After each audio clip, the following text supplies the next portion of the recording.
So welcome. Yeah, thank you for having me. And Thank you. Thank you for all the kind things you said. It's very nice to be here. I've never been here before. I never saw the Douglas Fairbanks. I heard the whole fencing story and Oh, wow. the first film school in 1929, fenced with the dean, the whole thing. I didn't know any of that. Thank you for that background. So you've never been here, down here? No. Oh, I'm so glad we tried to get you in the whole, run up to the Academy Awards, but you're pretty booked. So I'm, really glad you came tonight. Thank you for having me now when, I'm without portfolio. Yeah. Okay. Okay, so this is part of a series we do in the writing division. So I'd like to start talking about that part of your work. And I think it's the case that all of your films, that you've written the screenplay for all of your films, are co-written, with the exception of The Fighter. I didn't get a credit on The Fighter, but I did co-write it. Right. That happens sometimes. Yes, it does. Interesting little experience. Everybody should try to not have it, but it happens. Do you want to tell us about that experience? You're just happy you made the film. At the end of the day, I was just happy I made the film, and you learn from it. Yeah. But no, I mean that film was written by Darren Aronofsky. I think it had been written before that by guys who were local to Lowell, Massachusetts, and they kind of were always around on the set. And you're always like, who are those guys? Oh yeah, those guys. The early writers. I would just recommend that every writer, to be a writer, just a writer. I think you have to let your child go, and you don't know what's going to happen to it. So yeah. No, it's having written something and not such a great movie. Okay, we're not going to talk about what that. Are we? Why? Because we're here to talk about you. I've been telling people all day who you are. Thanks. It transcends at so many different points. I don't need to tell you that. It transcends from the script to the shoot, from the shoot to the cut, from the cut to the sound mix, all of that. So, but can you talk a little bit about, it's something really interesting, I know, to people here. I could tell more about the Darren Aronofsky thing, but it sounds like you're on your way to a question. You're on the way to. Well, it can sort of cover both the Darren Aronofsky thing too and this. But I'm kind of interested to hear you talk about the process, how it starts for you, of the ideas, and how that kicks into writing, and if you are able to start to think about a film when you're sort of still doing an Academy campaign for the last film. It starts for me when I have something that I can feel very personal and excited about, that is the most intense stuff, So very often I read a film or see a film, and I feel like they're kind of soaring over the material, but they're not kind of like putting the knife into my stomach and getting it up in me, And it's like make me, like grab me, make me feel what's happening, So I look for unexpected things. I grab onto things that I think are exciting. In The Fighter, it was the fact that it was a family feud that I grabbed onto, and the women.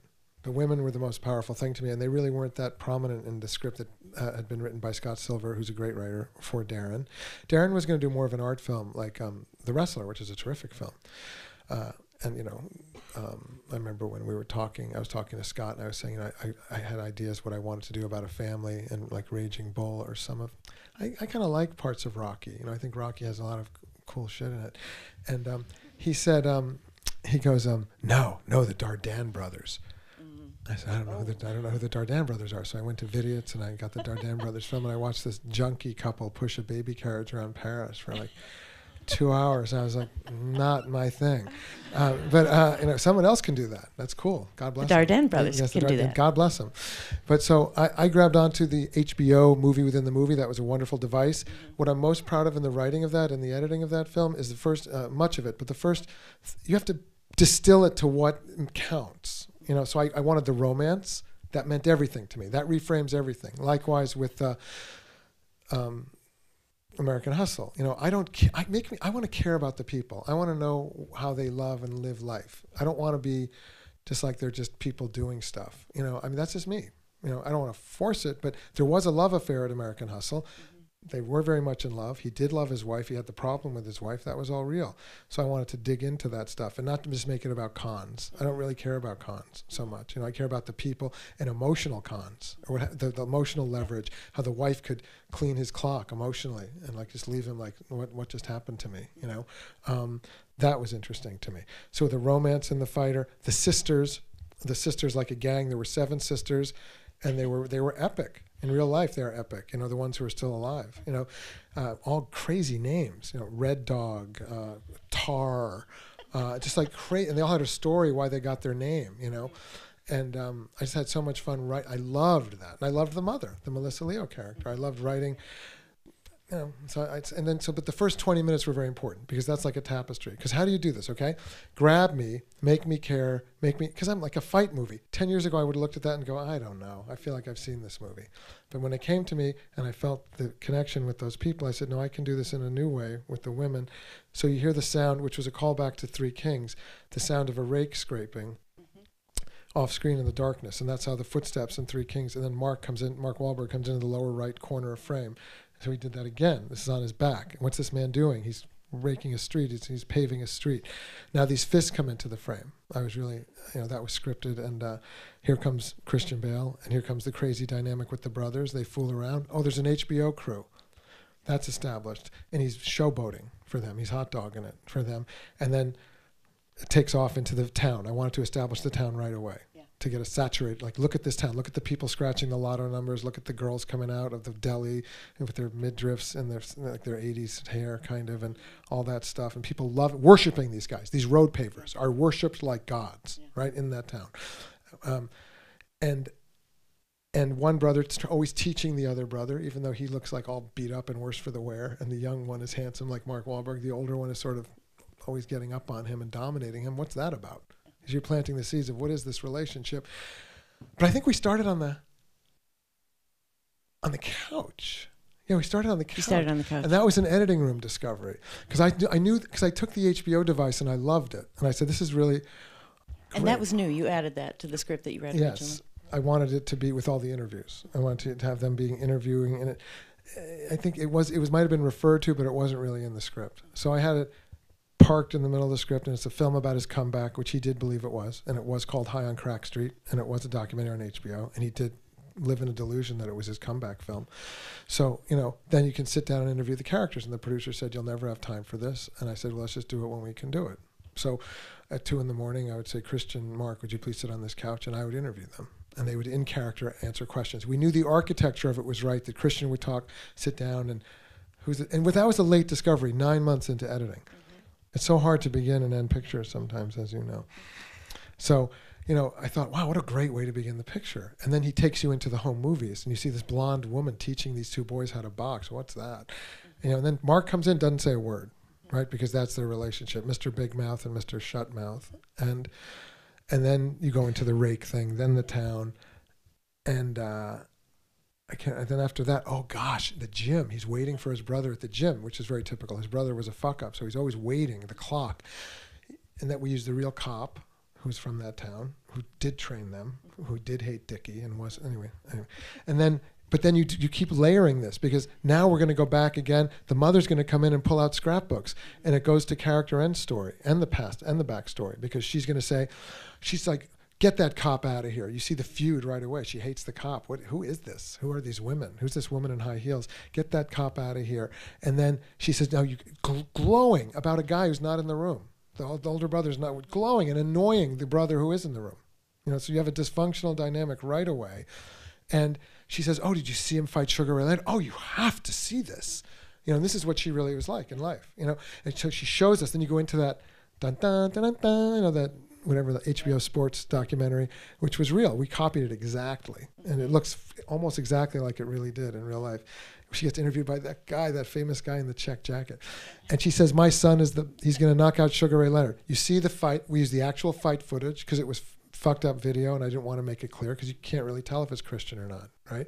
So it's the actual footage of the fight, and he kind of knocks over Sugar Ray Leonard. What's that? But now you're cross-cutting to the guy now living in a dream. It's sad in his head in the crack house. He's in a crack house. He's smoking crack. What's this? Oh, he's smoking crack. Oh, and he's boxing while he's smoking. He's reliving his moment like a person who's high. He's reliving it. And we got this toothless, these great toothless people, who really, made the room alive, and he's boxing them. And then they choreographed it exactly like what was in the film. So he reenacts the moment in the film, but he's doing it with a crackhead, and he's going in slow motion and doing the roar of the crowd. and then people say you're late. Now he runs across town. What an athlete. The guy's high on crack. He has no teeth. He's in work boots. He's not even in sneakers. He's in work boots, and he runs which is what the guy's like in real life. He's a friend of mine. He runs 6 miles through Lowell to the gym, and then shows up and breaks his brother's balls. What are you doing? Wasting the day. What the fuck? Wasted the day. He wants to kill him. Then they get in the ring, and it's magic. After they argue, they get in the ring, and you see, wow, this guy's got skills. They both have skills. It's kind of special, And then you go to the bar and you meet Amy Adams. It was originally, there was a moment where it was like, what if we met Amy Adams first? And it was like, no, we haven't met the people yet. I haven't met the family. I'm not ready to fall in love yet. I got to get to know the family first. So that was something we had to rejigger in the edit room. So it wasn't scripted that way? I don't think so. I think it was, we rewarded that in the edit room. Yeah, I mean, it's so great the way, it's interesting to me that, we aren't talking about writing now, but we're talking about how you changed the script, but that you start with that couch shot, and then you have that fantastic shot that's not just the way you just described it, coming in the frame, but it's also like the incredibly dynamic pullback from them at the end, and just the way Christian's starting to dance, and it's just this fantastic electric moment. And that's such a classic, like, open the movie that way, just get everybody, so hungry for everything. So it works that way, even though it follows this, like, two-shot on a couch. It's really very different and very exciting. And here's just to say, and again, this is really not maybe it's a writing thing. Maybe because, listen, you writers are filmmakers. When you get to the filmmaking part, stuff's going to happen. You know what I'm saying? Yeah. Unless you're Aaron Sorkin. But... or David Mamet. But, so what I wrote for them, you ever do this, Mary? It's like you write something and you do it like 9 times and you're just so in love with what you're doing and you think it's just fantastic. And then later you're like, why didn't I do something else? Mm-hmm. I did that same thing 9 times, So there, those robots, Rock'em Sock'em robots, that toy. Then you go, I knocked your block off. They're like a blue one and a red one. You never saw that? It's I don't think I have. It's a plastic ring. It's a plastic boxing ring, and you go. It's like a metal thing. And their fists are going. Nobody here knows. Like a foos. Right. Oh, sorry. You know what? You're too young. It's from a much earlier time. Unlike the audience here. So I said, you guys, they were acting that out. Like, I knocked your block off. They were playing that game. Okay, that was fun for a few takes. Why don't you mix it up a little bit? Because then we got in the edit room, and I was like, I don't want to watch all this. Yeah. It's not working. Yeah. So we used just a tiny piece of it, and we cobbled together enough of it so that we just had a tiny piece of it. Yeah. And what's also really nice about the way you start out with that, all the dynamic, because it just goes through so much. And it has such a giant emotional payoff when they have that conflict, when he comes back out of prison and he comes to the ring and he says, I'm not going to work with you anymore. I promised him I wouldn't work with you anymore. And Mark Wahlberg, who's so laconic through the whole thing, when he starts saying things in that scene, which is not really very much, it's like, why can't you be my mother? And things like that. It's so emotionally powerful. And because it is all set up, I don't know about you all, but watching Mark Wahlberg just take this guy rat-a-tat on him all the time got so frustrating. So it was so gratifying when he actually said very little, but had a lot of punch. And also beat him down. Yeah. Yeah, that was that. And then Dickie goes walking with the cake. Now, that was an idea I had on the day that the producers were like, why the cake? I said, he takes the cake. Yeah, right? I love that. And people are like, why is he the producers are like, shoot it both ways. The cake's crazy. It's crazy. I go, I just want him to walk through town with this welcome home cake. There's something just pathetic and fantastic about it. Yeah. That he left, he got kicked out, and he's carrying his cake. Yeah. And the ice, and then that leads to take the piss out of the confrontation with Amy Adams when she goes, what is that shit all over your arm? Yeah. After they make a deal, she can go, what? And he goes and go, icing. And then that's nice how that stuff appears.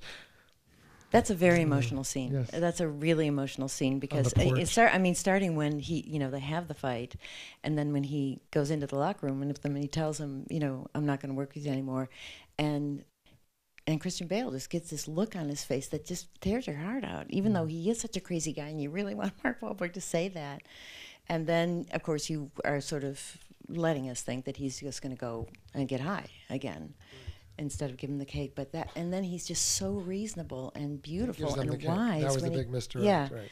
And then when he goes to talk to Amy, and he totally brings her out of her anger. It's really fantastic. Which is so. But to get back to the writing process, how much of that feeling do you think you get in the script when you write the script about the characters? I mean, it is such a beautiful thing, the way you make us feel for these characters. And obviously there's a lot that happens when you're shooting it and editing it, but how much of that feeling do you try to get into the script? A lot. I got to feel it. I want to love them.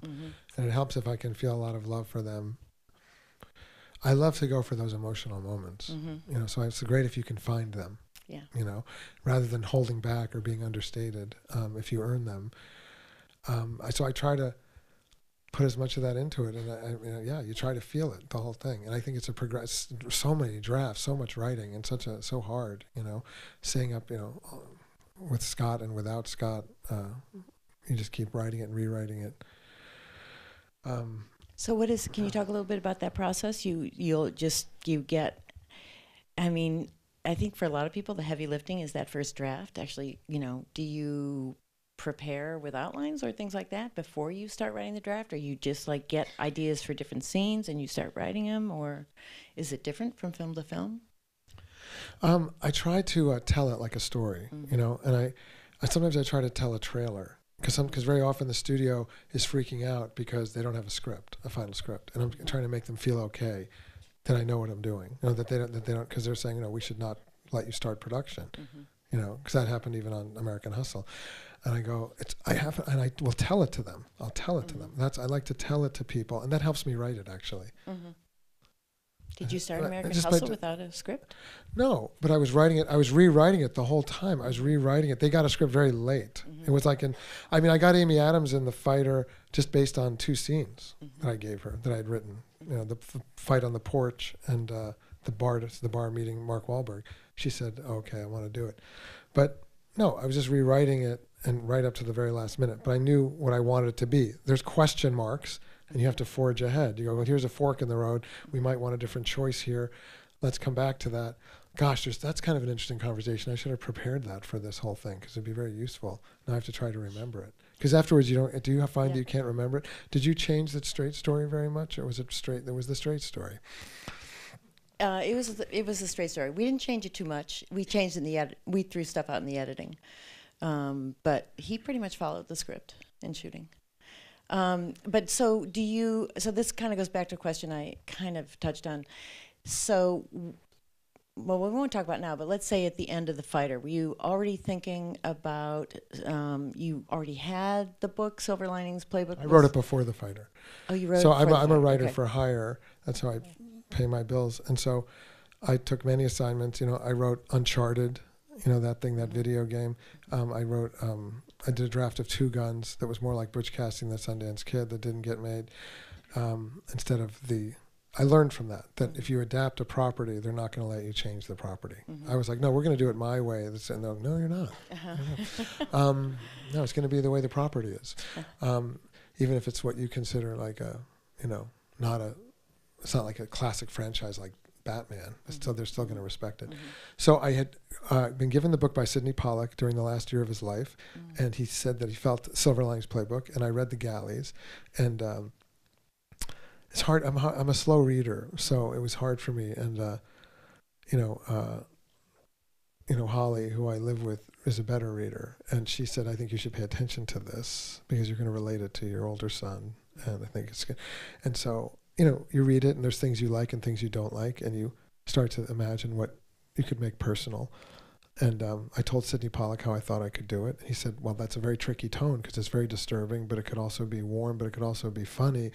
And I said, well, I know how to do it because I've lived it with my son. It's been like 1 minute the police are there, the next minute you're laughing and having a drink, and you're just so grateful, you know. I mean, so wrote it many times, put it in Harvey Weinstein, wasn't ready to finance it. I couldn't get it made. I wanted to make it with Vince Vaughn and Zooey Deschanel. So maybe God was saying, no. I remember Mary Kay Place. God bless both of them. They're wonderful actors, but just probably not right for that. You know, I remember I saw, do you know Mary Kay Place? She's such a swell person. I ran into her, and she lectured me about how Vince Vaughn was too big and too old to be that guy who was living at home. So and that was good then, because then I made The Fighter, which made me kind of dialed me in more to what I was doing, and then I could rewrite silver linings with that. The father was a tricky character. In the book, he was a little more two-dimensional. He was just a grumpy, mean bastard. That was not as interesting to me. No. And me and De Niro wanted to make somebody that we could relate to, that is trying to help your son, but it's very difficult. It's very tricky. So as any parent knows, but especially if they're bipolar. So that was fun to create, and to create his thing. What was his thing? I just knew what I wanted the house to feel like. And it's a funny thing as a writer, and I'm doing it now. Every time you do it, it's like many actors have said to me, whether it's Dustin Hoffman or Christian Bale, they say every time they do it again, they think, I don't know how to do this. How am I going to do this? Every time. And that's how I feel right now with writing a script. I'm like, how am I going to do this? I don't know how am I going to do this, but I will do it. Just by making yourself do it. I like deadlines, and I like principles, like the principal of the school, not a principal with an L-E. Meaning like I like that I have to go answer to the boss, because that makes me do it. You see?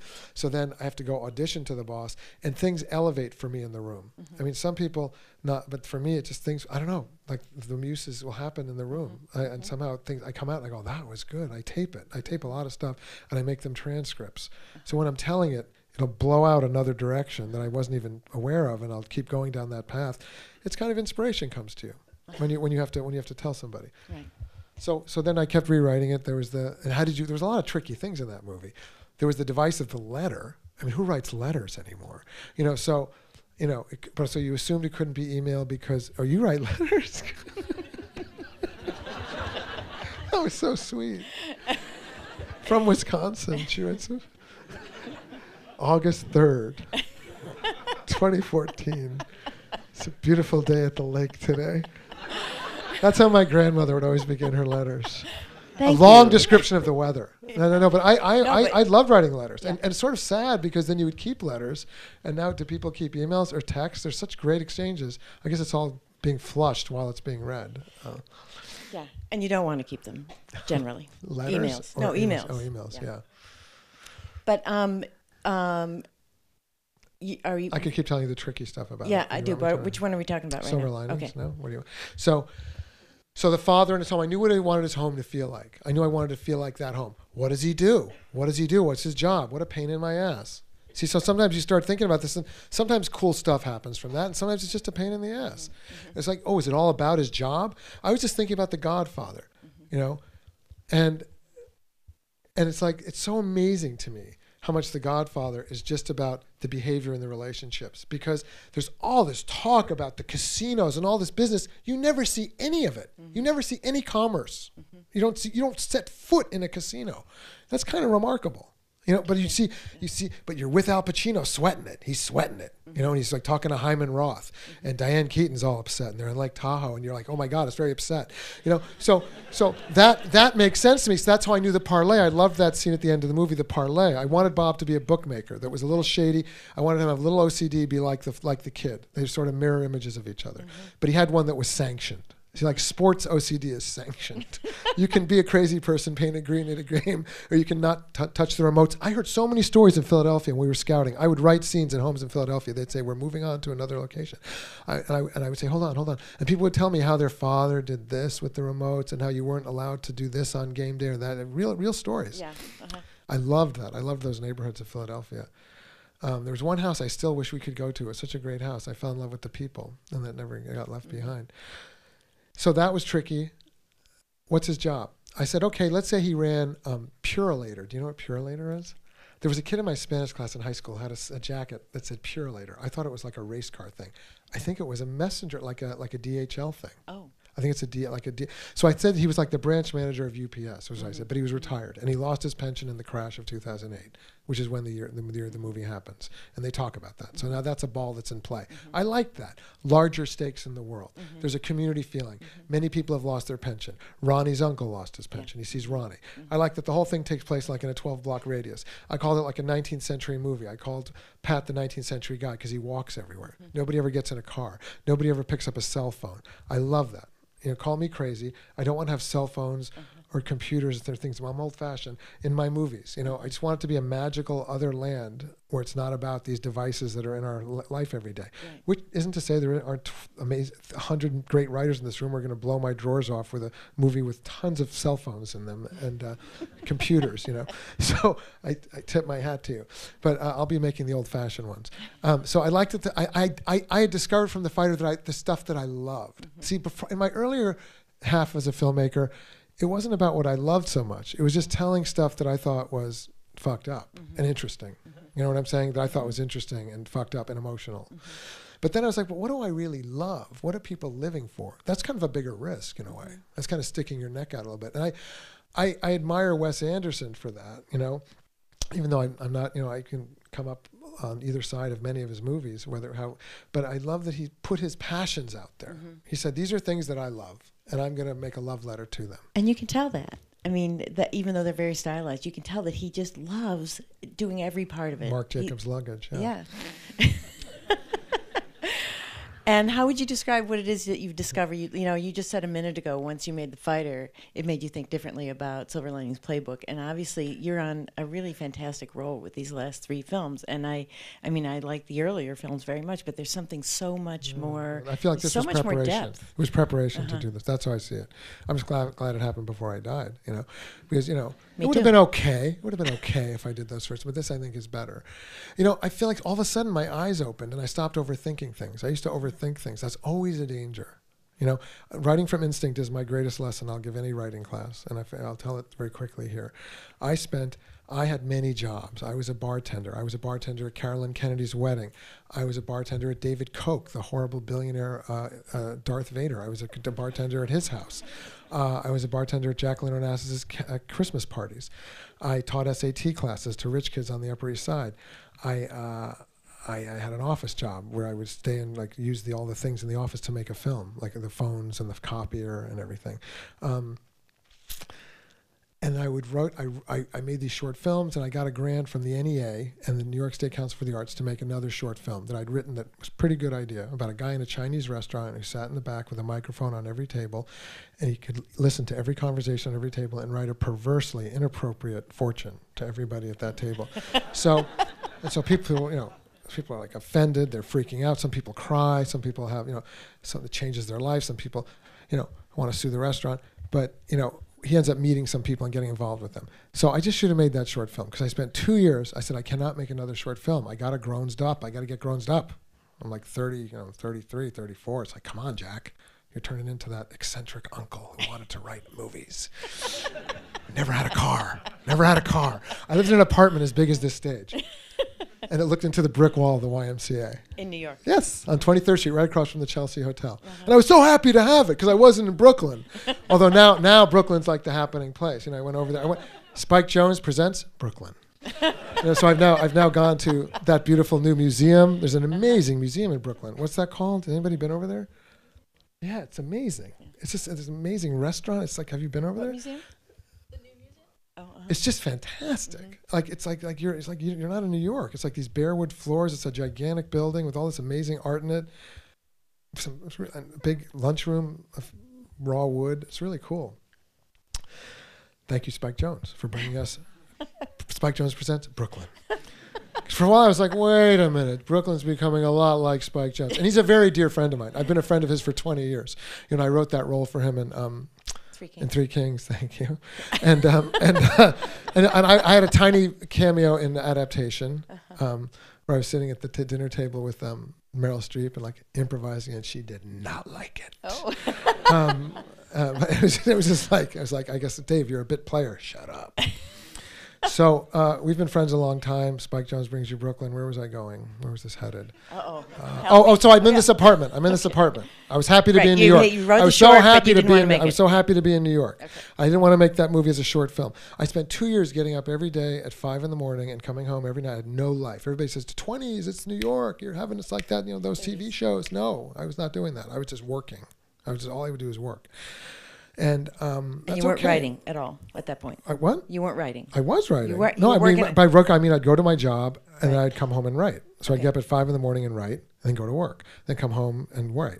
You know, and it was a little isolated Kafka as crazy, but it was good. You know, it's good. It's good to earn your bones. You know what I mean? You got to know. Oh, you wanted to be a writer. You said you wanted to be a writer. Why don't you prove it to me? Why don't you show me you mean it? Or are you going to bitch out when it gets really hard? And say, okay, I want a BMW too, like my friends who have jobs. I'm going to stop being a writer. It's so you were your own boss, like you were saying a minute ago, that you need a boss, you need a deadline, but you just had yourself in this case, right? Yeah, so it was no bueno. Yeah. Because you know, I wrote it 500 ways, this movie. I wrote it so many different ways. I wrote this movie, this feature based on this fortune cookie thing. It became about a guy who had been sent to the Navy. It's not a bad idea, because instead of going to jail, he went to the Navy, which they offer you that deal sometimes. Kind of like a last detail kind of guy. So that's the guy who became the fortune cookie guy, I think. So anyway, I just was making myself crazy with this, you know, like Barton Fink, you know. And eventually I got jury duty, which I just did for the first time since then, last week in Los Angeles, which was a fantastic experience that I was dreading, but I absolutely loved it. I was very impressed and proud to be a citizen. Yeah. I was very impressed by the judge. I mean, that guy was great. Did you serve? You got on a case? No, I was trying very no. Sorry. No, it's okay. I just so I know, but it was I was like juror number 13. At one point, they asked me to go in the box, and I was like, "Oh man, what's happening?" You know. And at first, I played really hard into the defense's hands on this thing. You know, you're not supposed to talk about this, and they say like 900 times, "Don't talk about it." So I'm not going to name the case, but then after playing really hard into the defense's hands, thinking, "Oh, I've totally like turned her off." Right? There's no way she's going to pick me for this jury. I realized with horror, oh my God, I've played into the prosecutor's hands. Now he's going to think I'm the bomb. You know, he wants me to get in there and murder for him. So fortunately, something broke my way. So I get sent to jury duty at the federal courthouse downtown in New York, and I just broken up with a girlfriend who was an editor. And I was very unhappy with my situation in life. And I was sitting in this big jury room with high ceilings, and I was excited I was getting paid by the state of New York. That's how broke I was. You know, when you're so broke, you know, you're like excited, like you meet out the taxis. You know what I'm saying? Like, how many taxis am I going to take? Oh, that was a luxury. I took a taxi. So, you know, I guess that's good for you, though. You know, I'm glad to know that I could do that. But I'm sitting in the jury room with a big, reading the New York Post and daydreaming and not being picked and daydreaming. You're paid to sit in this room and paid by my job. I was double paid. So I started to have this really filthy, angry fantasy about a summer when my mom was a very operatic character, and God rest her soul in heaven. She was an Italian Catholic girl from Brooklyn who was a very big character and very smart and brilliant, and I owe a lot of who I am to her. Having said that, she did have a little trouble with the bottle during a certain number of years. And when I was like in my early 20s, and my dad was a traveling salesman, and I would get stuck at home, like I'm painting houses, and like she smashed the car up, drunk, and I had to, fuck, it's emotional, fuck, I hate that. So I had to kind of take care of her. And so, because I was angry because of my breakup and because I was broke and because I was a failure so far, but not a failure at trying. I wrote this filthy thing just for me on a yellow legal pad. I can see it. It was like the way I write outlines is line by like this happens. This. It's like a column. It's not. Sometimes there's a little more like, oh, this is a crazy thing that could happen somewhere. That goes on the right side of the page. But the left side is just like these things are happening. Is this going to happen now? That's pretty nasty. Yeah, that's going to happen right now. So I write those things. Right? It's an angry film, right? Angry young man film. You know. Right? Angry young people films. It's so funny because The Graduate was like my anthem film for so much fun. That, you know, and as a parent now, I'm like, is it really so bad? Yeah. Settle down. What is it that's so bad? Explain it to me. You had to go to college, I understand, and now you're home and it's alienating, and the grown-ups, they don't understand. I'm going to have sex with my parents' best friend's wife. I'll show you. But it's such a great story. I'm jealous of it. So anyway, I wrote this down. It was just for me, not to be seen by anybody, like a Robert Crumb cartoon. You know, you can't believe Robert Crumb. Did he actually publish that cartoon? It's just he did a cartoon about. It was crazy cartoons. If you ever read Robert Crumb, an amazing movie. Did David produce that movie? Amazing movie. Have you guys seen that movie? Yeah, you should see it if you haven't seen a documentary about Crumb. It's fantastic. Yeah. Your jaw will just hang open. And anyway, so I was always a fan of Crumb, and I was a fan of Gus Van Sant, who was kind of my sponsor in a way because I saw Malinoche, which to me was kind of like, you can make a movie about a middle-aged man who's sexually obsessed with a Mexican busboy. You just put that out there. That's your movie. You put your name on it. And the main character is kind of you. Wow. You got balls. That takes balls. You know, so that was the thing that turned out. So maybe that filthy thing you wrote on Jury Duty. Maybe there's something because you put a lot. Look, it came from the bowels of my soul. It was like from this scream of rage and anger, right? So it was completely the opposite of the thing I'd spent 2 years rewriting. It came out like that. Blip. Wrote the screenplay. It was done like in 2 weeks. Unbelievable. You know how that happens? So I wish that was like an egg. I wish that would happen more often. And it's just sort of, you're sitting in jury duty for maybe a couple of days, and you're getting madder, or it just... A week it took. And then when I took it home, I knew I had something, like a little pot of gold. You know, I was all... And then I wrote it, and then I didn't show it to anybody. Then it got me an agent and got me writing jobs. My first writing job with Dolly Parton. Had a company called Sand Dollar. And a sand dollar is apparently a symbol in the Bible that she had a lot of posters about. Do you know what it is in the Bible? No. But I do like Dolly. Do you know what it is in the Bible? Yes, isn't she amazing? Her singing and her everything. I mean, her everything. Yeah. The coat of many colors, her hair, her clothes, everything. I preferred not skinny Dolly. Yeah. But eventually, sometime, all these famous women want to be skinny. Okay, so you were. I think that was coming off of. Not sure. I think that was coming off of the thing that kind of clicked in on The Fighter. Instinct, coming from instinct. So just like it's nice when I have a principal to report to, and I had to report. So I'm going in and auditioning for the financing company, which was Relativity. Paramount had passed on it. It was like a horse you'd shot 9 times. Everybody took a turn to shoot it. Is there an executive here who hasn't had a chance to shoot this horse? What are you, a junior executive? Come over here and shoot this horse. And say why David Russell won't direct this movie. That's right, over my dead body. And like my agent, I was his first client. He was actually running Paramount then. He would not hire me to do that movie. But when it got sent over to Relativity, Mark went to bat for me. God bless Mark. You know, he went to bat for me, and he had an instinct about it because of Spanking the Monkey, because of the relationship between Dickie and his mother. He said, I have a feeling that David is going to bring something to this, that we should let David do his thing. And God bless him. You know, so. Anyhow, I don't know how we got to that. Instinct. We were talking about instinct in writing. And then Silver Linings was instinct, the father in the house. You don't ever see where he works. Who needs to? You just want to be in the environment. Maybe I knew and I could tell Robert De Niro, this is what your retirement was, but that's enough. He had bookmaking. You never saw one person take $1 or an envelope of money. He talked about it. He had the envelopes. There was an argument about the envelopes. Sometimes less is more, as David Lynch has so masterfully shown us so many times. I mean, so awe of him. I mean, like Mulholland Drive, I don't even know what it's about or what's happening, but I worship. Like The Big Sleep. I worship the movie. I worship it. I think it is one of the greatest movies of all time. Oh, okay, you can explain it. It's like The Big Sleep. No, just that it's like you don't really know what's going on. Oh, The Big Sleep, like Raymond Chandler said. Yeah. You know that famous story. You want to tell them that? No. I don't know it. William Faulkner was famously writing The Big Sleep. And he couldn't figure out what was happening. He was trying to adapt the novel by Raymond Chandler. And he calls Raymond Chandler. And he goes, I don't understand what's happening. Can you explain it to me? And Raymond Chandler said, I do not understand it either. But that's what I love about that movie. You don't know what's happening and you don't care. No, but what matters in Mulholland Drive, why it's such a master class, is that everything is so fraught with emotion and life and death stakes every single moment. You know, it's like what's in the box? I don't know. What happened with those girls? I don't know. What's the key for? But I was not bored 1 second, you know, and I wanted to watch it again immediately, you know. I went to that movie with Spike Jonze and a famous woman filmmaker, and she came out and said, it was like porn to me. Did she mean that in a good way or a bad way? No, she meant it in a bad way. And I said, no, I don't think so. I think it was better than that. It was a little porny, which I liked, but it was, but it was not, but it wasn't, I thought it was art. I thought it was art. Exactly. You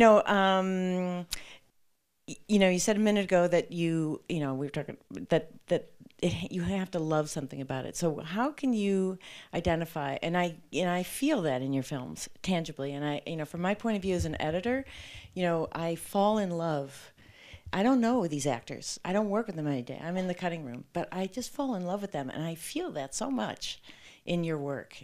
You know, it's irresistible to fall in love with the characters in your movie because it's so clear how much you love them, as flawed as they are. So is that something, you know, when you say you have to have something you're falling in love in, is it tied to the characters or tied to some, I mean, what is it that Unless makes your you fall name in love? is Christopher Nolan. I think that there's so many different manuals, right? But David Christopher Nolan isn't here tonight. He did Memento, which was brilliant, and I don't think he was in love with anybody in that movie, and Batman. But I guess that's my playbook about being in love with these people. I loved that character, Pat. In the book, he had been away for 4 years. I did not know anybody who'd been away for 4 years. I didn't know how to do that. I knew someone who could be away for a few weeks or a few months. They had a moment. They got sent away. And I knew people whose lives had fallen apart, like the Jennifer Lawrence character. I wanted the parents to be deeply in love. I wanted them that was the thing about my youth. I would never write that in my youth. Every marriage in my youth would be fucked up and dysfunctional. Now it's like, no, I love it when I see a couple that I know they're in love and they're in their 60s or 70s and they're in love, man. And they still make love and they dig each other. And that's what that marriage was. So Bob and Jackie took to that. I loved the home, everything in the home. I loved the rituals of the home, things that people would look past. You know, or call old-fashioned. I liked that. The little rituals about the cooking and the other stuff. And the fact that it was in a neighborhood. I just got off on all that. I really liked that. That Paulie was around the corner and they gambled with Paulie. And Paulie was like the thorn in the father's ass, you know, that he was always betting against him. He was a Cowboys fan. People, you know, that stuff gets pretty heavy, you know. So to treat it like life and death stakes, or like the parlay. You have a scene where people are arguing about a parlay. I love that, just like the box in Mulholland Drive. What's the parlay? Half the audience has never heard of a parlay. It was hard for me to understand what a parlay was because I'm not a gambler. But I liked that. I liked that people were having until the Indian man says, what is a parlay?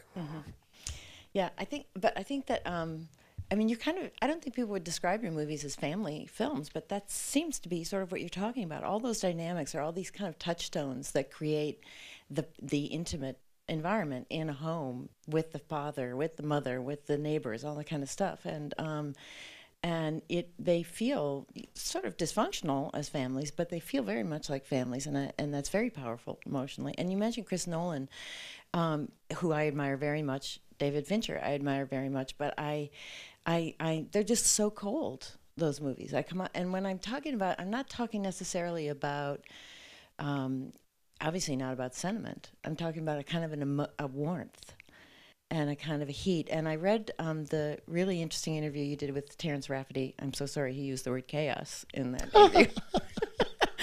But what I was really fascinated was with the talk, you know, you were talking about rhythm. Because when I try to describe the process of editing and how it has to work, I always say it's like a piece of music. It's like you're composing a symphony, and you actually used the same description because it is very intuitive. Your filmmaking is very intuitive, and it absolutely has a rhythm. And I think it's so intangible, but that is what makes the difference. That's what pulls me into a movie. And all of, you know, these last three movies especially, but your earlier movies as well, it really they have that potency. And it's very frustrating to see incredibly talented filmmakers who I never make that connection with their films, and it's not connecting to the characters. I'm trying to shut up a little bit over here, Mr. Big Mouth. All these people with my back. I should not do that. Please, I was just thinking about like what I'm doing now and like how I do write. I try to tell. Sometimes I just can't figure it out. Are you writing now? Can you tell us about it? Yes, I am writing right now. Fortunately and unfortunately. Well, you know, it's like E.L. Doctorow, the novelist, said, you know, you can only see as far as your headlights on a dark road at night, right? But that's all you need. And sometimes, but that's unsettling because you don't know what's around the rest of the road, and you think I should know the rest of the road. So, but it's mysterious. It's very mysterious. Yeah. But so that's why you have to really commit to what you can see. So I'll take something I can see, and I'll just tell that scene really passionately, and then I'll tell another scene really passionately, and sometimes I'll go at it character by character. I'll write about each character, what I love about them, and those will turn into scenes. And then they'll turn into scenes with other. Sometimes that's a back door. If you just start writing about each character, the scenes start to appear, and the things you love will start to appear. Do you have other back doors? Because those are the kind of things. It's like everybody gets to a point where they fall out of love with what they're doing, and you have these little tricks? There's many of them. I mean, listening to music can do it. Mm-hmm. I can start to really sort of see things when I'm listening to music, right? Mm-hmm. Yeah, and so, or you watch a movie and you can get into the dream of that movie. And Bob Dylan, I famously learned from him, or I read what he said famously, which was that, how he writes music, which made me feel that I wasn't cheating to write a film by watching another film and having that in my head. Because he would say the way he writes songs was to have another song in his head by Hank Williams, and eventually at some point he would leap off into another that was his. So that can help. You can kind of backdraft another movie, but that can be dangerous. Sometimes you can just end up really doing some major procrastination watching a lot of movies. or suddenly you get knocked out by how finished that movie is and how unfinished your script is. Yeah. And it just adds to your panic. That's also that's how it backfires. Yeah. I think that's why the principal thing and just making myself do it, like people say, we did American Hustle as we were still in the award season for Silver Linings, and I just seized upon the opportunity with that cast in that moment, even though it was flying blind a little bit, because I trusted it and I trusted the world and the people. I thought they were fantastic, amazing characters, and that we would get there. But it meant just telling things in pieces. And you co-wrote that, yes?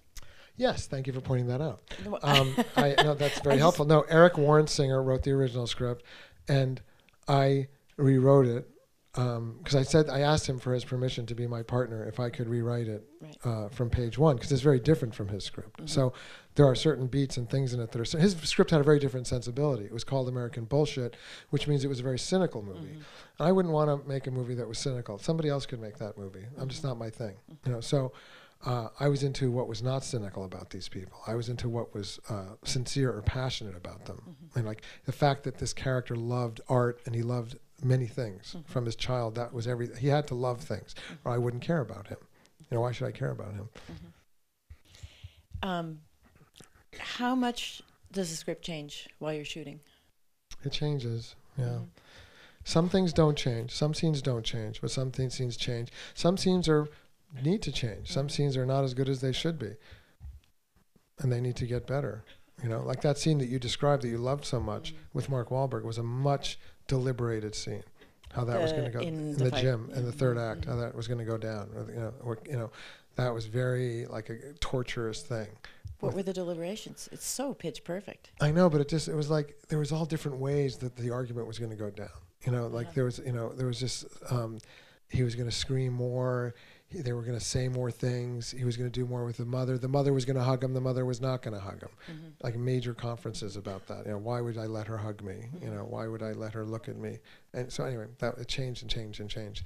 So yeah, it does change. I mean, inspirations come to you, and hopefully they hold up in the edit room, like Jennifer Lawrence singing "Live and Let Die," or there are other things that come to you that you just go, that's kind of a cool thing. I think that could fit into the movie, and that could fit in. The opening of the film was something that came during production of him constructing himself, because to me it was a metaphor for the whole for his identity and the fragility of his identity. His hair, his whole look, his whole identity, and how everybody's identity is constructed and fragile. Yeah. I getting back to this idea of rhythm that you were talking about in that interview, and that it is something that I love the way you broke it down and kind of described how it's constructed, and that it's not chaotic and it's not accidental, that it's actually really plotted out with a lot of detail. And you talked a little bit about storyboarding, and so at what point do you do that? And I noticed that you've used a lot of different cinematographers. So could you? They're never available. So if I fall in love with one, like Hoyte van Hoytema, it's a fun name to say. It is. He did Let the Right One in the original one in Europe, and then I was his first American film. And Spike Jonze. Then he does a film for his European friend every year. He did The Tinker, the Tailor, the Soldier. That director. He does a film for him every year, and then he comes and does an American film. But now he's been discovered. So. The cat's out of the bag, so it's hard to get him on the right rhythm. Right. I liked Masataka Yanagi a lot. Again, I'm not available, but the good thing is I like all of them, and I liked Linus Sandgren a lot. He was sort of a new Hoyte, also from Sweden. So you were talking about. And can you talk a little changing- bit about the process of working with them, and because the shots are very dynamic. I write them very often. I will have shots that I write down that I describe in the script. Mm-hmm. So, the shot in The Fighter that you liked was one that was came to me when I saw the location. Mm-hmm. I liked the location. I like locations that are big and dramatic. So that was a 5-corner intersection in Lowell, one of the oldest in America. Mm-hmm. It's like a colonial mill town, and a colonial town, then a mill town. So all the buildings are like 3 stories tall, and these crazy streets that are just all windy, twisty. And there was a 5-way intersection that was massive, like with half a football field in the middle of it. It's a big space in the middle of it, and I loved that. And I loved that then you could turn to your left, and there was this narrow street with identical houses with pointed roofs like this on both sides of the street. Mm-hmm. So I knew it would have a telescoping effect if we could do it. So that occurred that day. But some shots you write that, let me think of one that the fist coming into the frame was written, and that was storyboarded. The fist coming into the frame. His brother. Wahlberg sparring, and in the street when he's sticking his fist into his frame. You haven't seen him yet. That's your introduction after you saw him on the couch. I'm trying to think of shots that I scripted that I absolutely love. Sometimes you do script a shot. And sometimes I put a lot of music in the script, like the album that was Duke Ellington. That became a metaphor for me of their commitment to what was elegant and what they believed in, what they were living for. Dancing at the Pierre Hotel, an old-fashioned thing that was elegant to them and charming to them. And that was written in, as was and the nail polish became a metaphor. That was, because I loved Jennifer being in nails. The first thing she said to me was, would I get to be like a Real Housewife of Long Island and have nails, and hair? And I said yes, and she just, was so excited, and because it's so not like, Katniss Everdeen, and so she, but I love it. It's almost like, you ever seen a James Rosenquist painting? He does these lush, he's a pop artist, these lush paintings of a woman's hand, with some, like a car and some other stuff, like some shapes. And the hand is just so beautiful and luscious, and the nails are, that I had a lot of love for that. So then when I thought about it, I thought, well, what is that? And I did know that myth about perfume, that it's supposed to be true, that they put something really nasty in perfume to give it depth. And again, that's a great metaphor that gets offered to you. That is the movie. You have something rotten, or there's no real life. Isn't that, that's biblical kind of, right? And so when you get into production, do you, like the way the Three Kings looks has a very distinctive look. And do you have an idea about that, the way you want to look, and you work that up? Do you do tests, and do you write a shot list before every day, or are you in advance for yourself on that? I believe you have to write shot lists, even if you change them. And I start every day in the van with Shelley, the AD, and everybody. I want the actors in a van. And it's like a huddle in a football game, and I'll say, this is what today is, this is what I want it to feel like, and this is how I want to shoot it. Mm-hmm. I want to do this, and I want to do this, and I want to do that, I want to do that. And Shelley, I go, I don't know if we can get that other thing. I go, well, how about if, we finish this we'll do it by the half hour. If we finish this by this time, then we can I earn these other candy shots. I can do the candy shots. I like to do roving interlocking masters, which to me are the candy.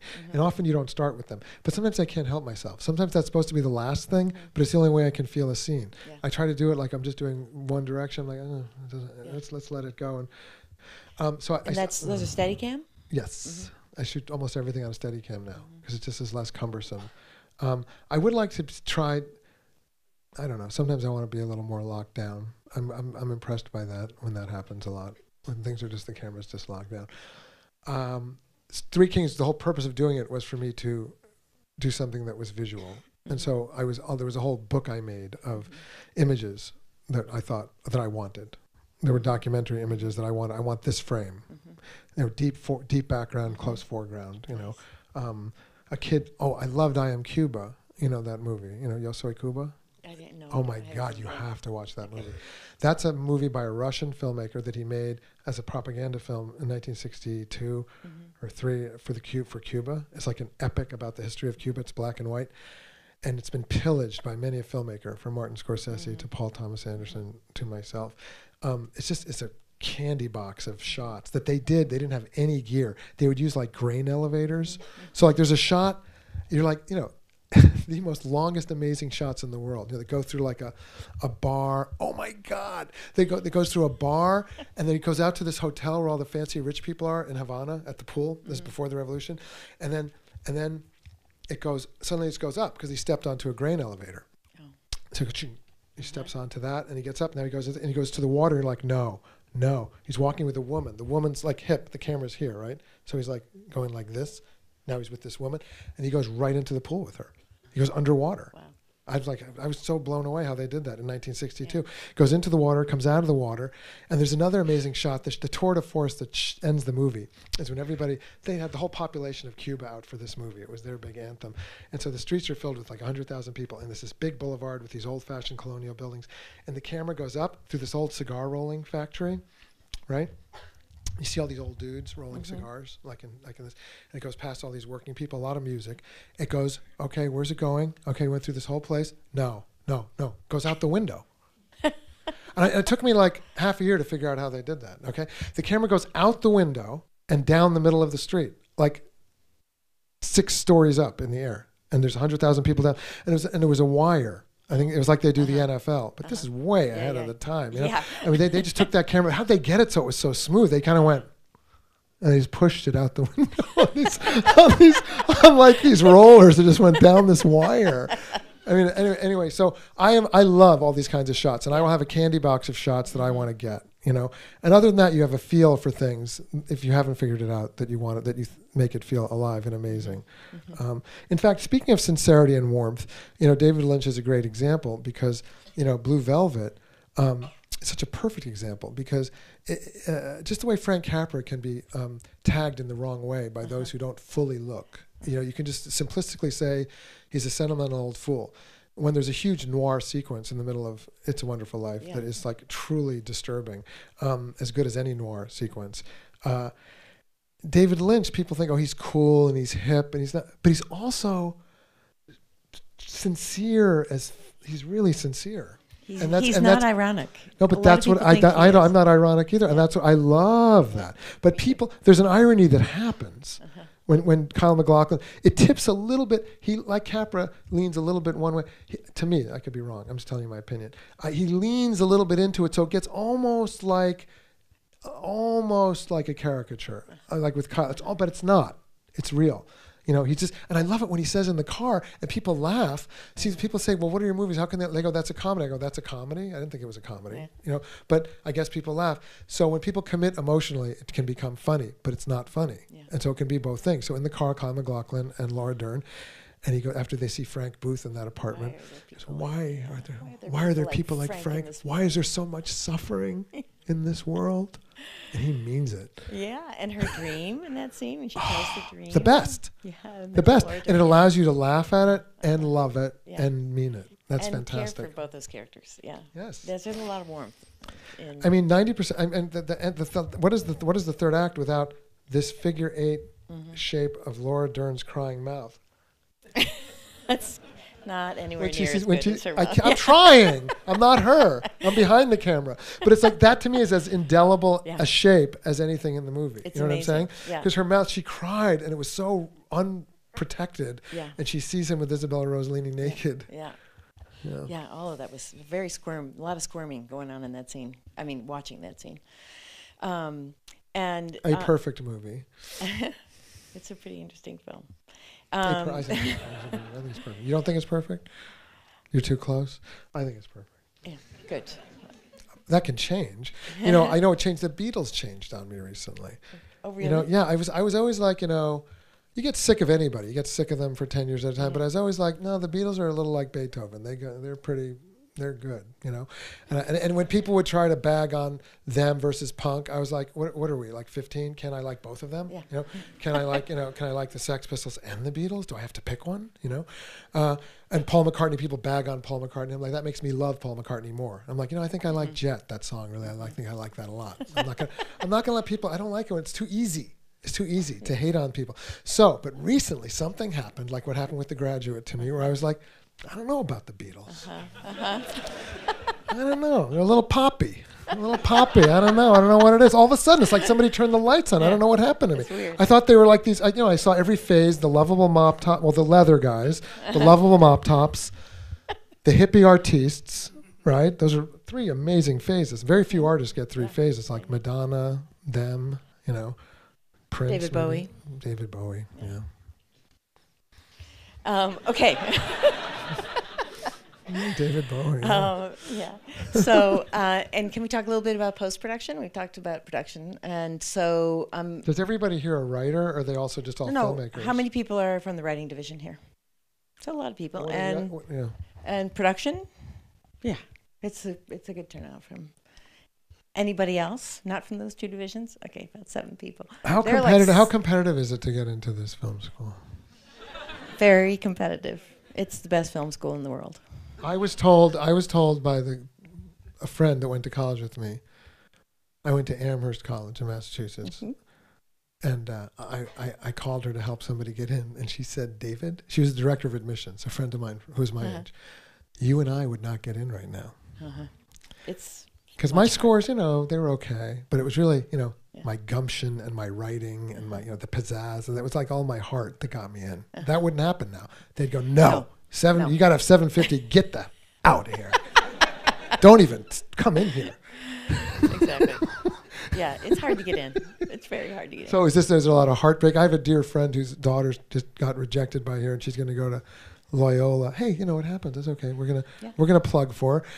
Some of the best people come out of the rejection sometimes. Absolutely, and that's something that you bear in mind in admissions, is that this is not the right thing. Do you get involved in the admissions? In the writing division, yeah.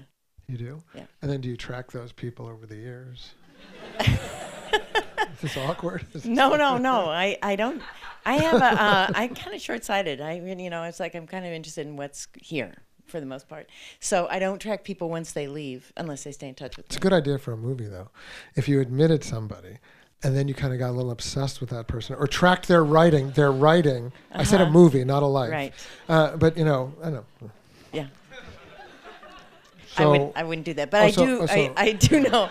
No, but a character might do that. But I would not do that. Just wants you to know that her attorney says she would never do that. But the character, a fictional character, might do that. All the people in this movie are fictitious, and they have no relationship to anyone in truth. It's coincidental. Post-production, I love post-production. Mm-hmm. It's like you've been a hunter-gatherer, like in Deliverance or something, and you come back all bloody. Right.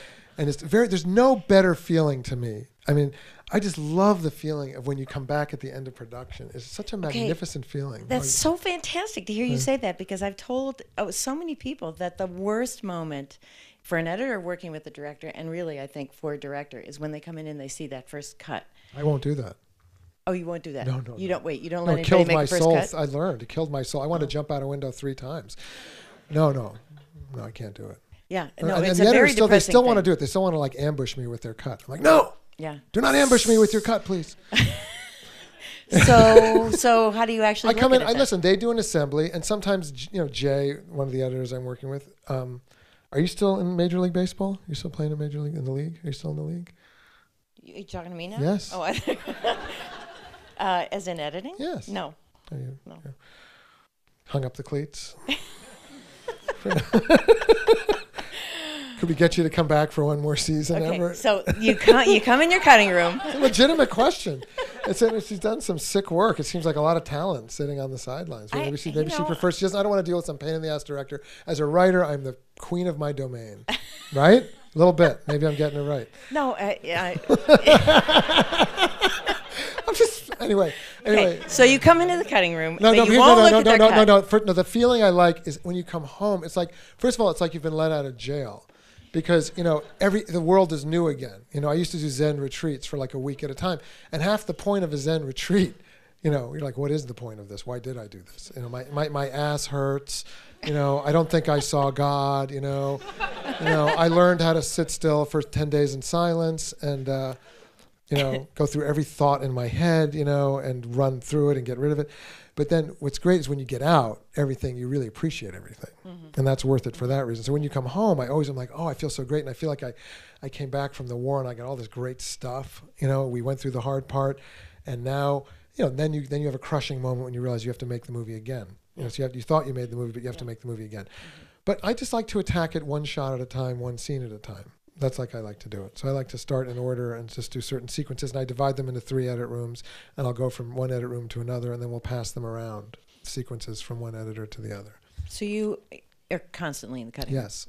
And how is that experience of working with different editors? I know Pam Martin, I think it was, cut The Fighter. So and Spanking the Monkey. We did she was a 26-year-old NYU film school graduate, and cut her first feature with me on a flatbed in my dining room.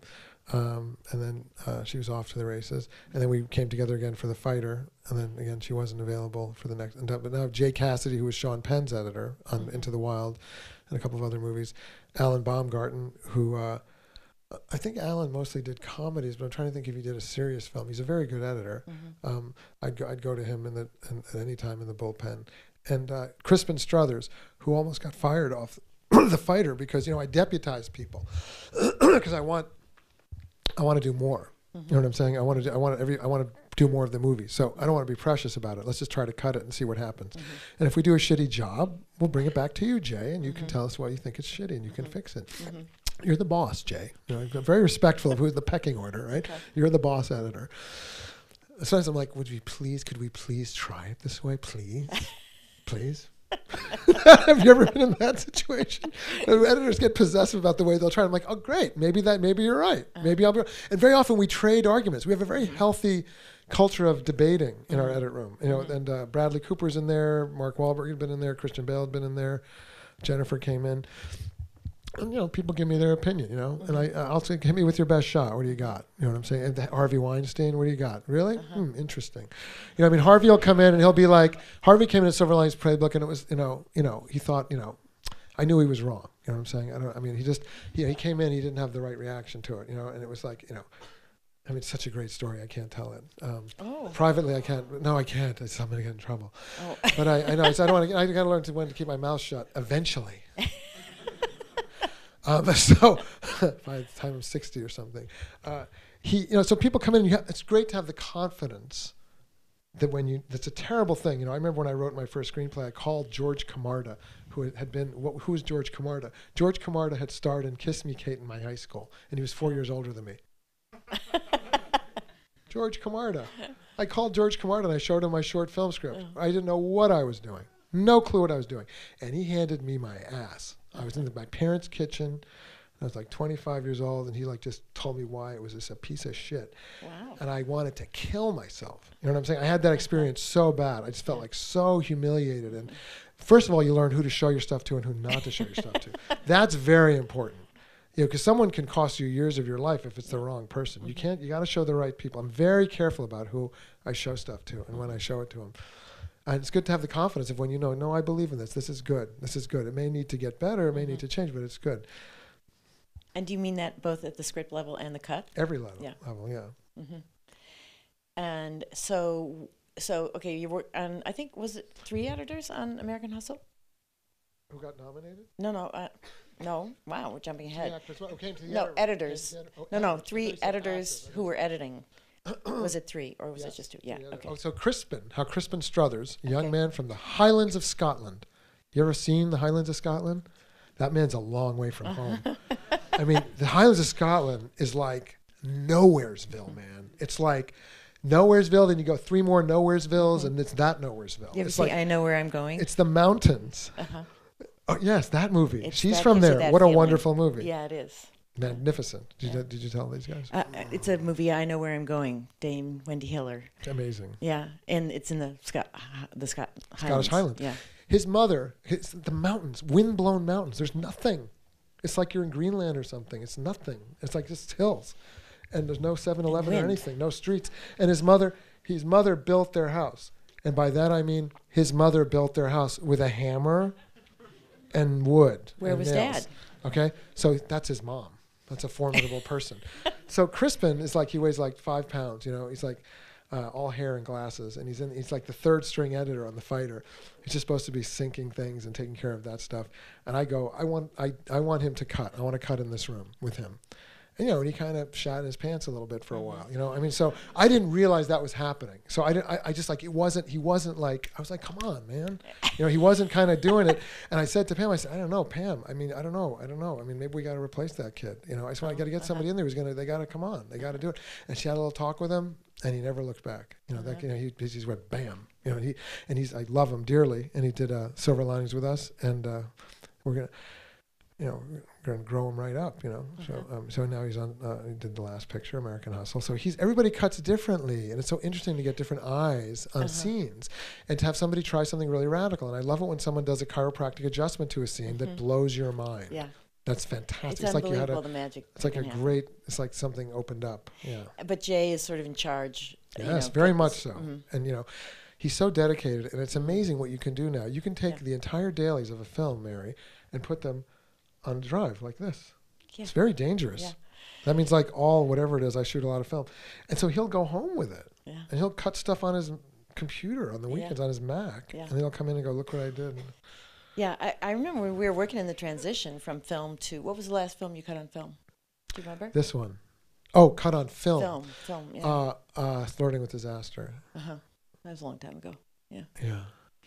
And when we were going through the transition. When did you do that? Lost Highway was the last film I cut on film. That's around the same time. Because Patricia Arquette went from Flirting with Disaster to Lost Highway and lost a lot lot so she could be naked. Which I understand you were mad that she wouldn't do for you. I think she should have. And she would. She did it for David Lynch, but not me. Yeah, we had to be very careful about that. She's like, well, David Lynch. But also... I also think she made a mistake by losing all that weight. That's just a personal opinion. Yeah. I think people should leave it on. She was great. It looks better, but she's amazing in the movie. Flirting with Disaster. She's so adorable. Yeah. And you can see in her performance in that, the way, so much of your work is now, I think. She's just so fantastic in that movie. And she's not like her in any other movie. I mean, I love that performance of hers, and just the stuff you catch. Like this, and that's another thing that's really great about your films is that this kind of, and I know it's not chaos, and it's not throwaway, it's crafted, but things like in American Hustle, where you get the microwave from Jeremy Renner, and then you just cut, into Jennifer walking across the kitchen, saying, "Man, don't put any metal in the, don't put." She's got the tinfoil container with the tinfoil on the top. You don't put any metal in the microwave, and she puts it in and it blows up, and you hear the little kid off the screen saying, "Another fire!" with like total excitement and terror. Because she opened the movie with a fire. Exactly. No, I mean this is like it's just so beautiful. Yeah. But she's also racing off, like the left side of the frame, saying, "Not that one, honey. It's empty." About, I guess, the fire extinguisher. So it's just like it's like a super skinny little scene, and it looks like it's just a throwaway, but it's just so, and it's connected to that earlier story, and it's, it's the kind of thing that when you have to lose time, it's like, okay, well, this is not really advancing the story. We'll have to get rid of this.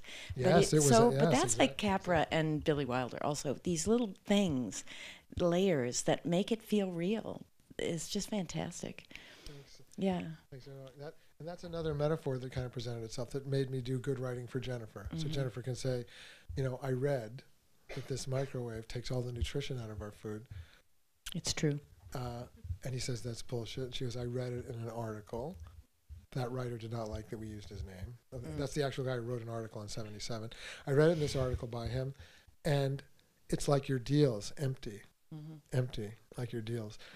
That's good that she could say that. She could lay him out like that. Mm-hmm. She says, why don't you do something real like Carmine? Make something that's real. That he tries to actually make something. Those are great things that occur to you. If they happen, you're always got to be on the lookout for those. Yeah. And so are you planning to reassemble this team again, this acting team? Well, yeah, in some form or another. I hope so. And I want to work with De Niro again and many of those other youngsters. We have to see, maybe get a new person in there. I want to do something. Maybe I'll talk to you about it sometime. Get your thoughts. Okay. I just sort of rewatched a lot of stuff before tonight, and I kind of started noticing, like, the pair in The Fighter, the brothers, and then also the two male leads in American Hustle. There's like a kind of, one's more hyper and the other one is less. I mean, obviously, Christian Bale's character in American Hustle is not as laconic as Mark Wahlberg. But there is this kind of pairing that was really interesting to me because, just not only the way it works together, but there's two very different kinds of styles of acting. The way Mark Wahlberg acted and the way that Christian Bale acted in The Fighter and the way that Christian Bale was in American Hustle and Bradley Cooper. And that's very, it's very hard, I think, to get such different performances because you clearly feel both those characters. Again, I think that's something that's really tangible about watching your movies. Those people are really real to you. That's why they get to feel real to us. So I am kind of interested in that difference. Do you relate to them, or did they seem like other characters you know? Because they do seem really real to you. And there's something of ourselves in all of our characters, but they're very different characters. Is it two sides of you? Is it like what your dad was like, one of them? Or not to get too personal, but does the inspiration come from internally or externally? I remember reading an interview with David Lynch, since I seem to be obsessed with David Lynch tonight, in Vogue. Where does John Powers write? In Vogue? Did he write in Vogue? Yes. Yeah. And he tried to ask kind of a personal question of David Lynch, the kind of question you just asked, and David Lynch gave an answer I've never been able to give. He goes, Give it. Go ahead. Give it right now. The answer? Oh, he goes, oh, no, I'm still going to answer your question. No. But he goes, John, don't you try to get funny with me.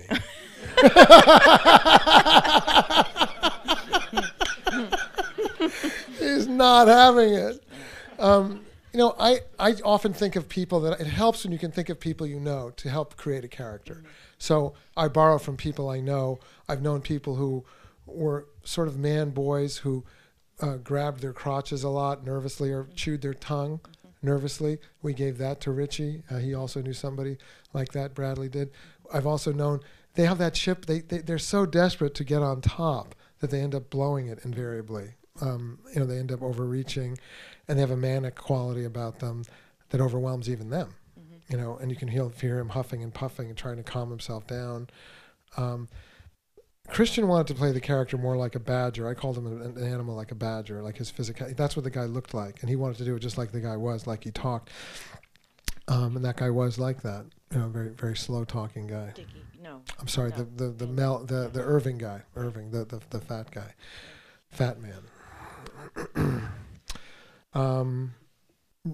Renner was as warm as he's ever been. I mean, that was fun for me to go against type. I like Amy had never played a bitch like that. Yeah. She played always the good girl next door, or the princess in Enchanted. And so to see her deck The Fighter a girl, when she was a bitch. yes, yeah. When she got to punch girls in the face and say she'd rip their fucking hair out of their head. She was dying to do that, and that's why I wrote that for her, because I knew she was dying to do that. Just from having lunch with her. So. She was great. That makes me want to talk a little bit about these secondary or tertiary characters who are so real, like Mom and the Fiancé, Bradley Cooper's Mom and the Fiancé. It's like we only see him once, but they're so fantastic. I sort of wish we maybe saw a little bit more of them. But we could have. Yeah, we could have. Yeah. That's we had it. Yeah. No, that was the very first stuff we shot, and and we really got into creating that world. It's just like it comes so instinctively too. You're living at home when.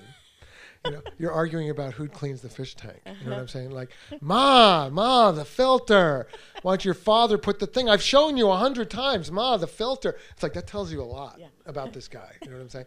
And it's the rollers. And he's hiding in the kitchen eating. Hiding from his life. I love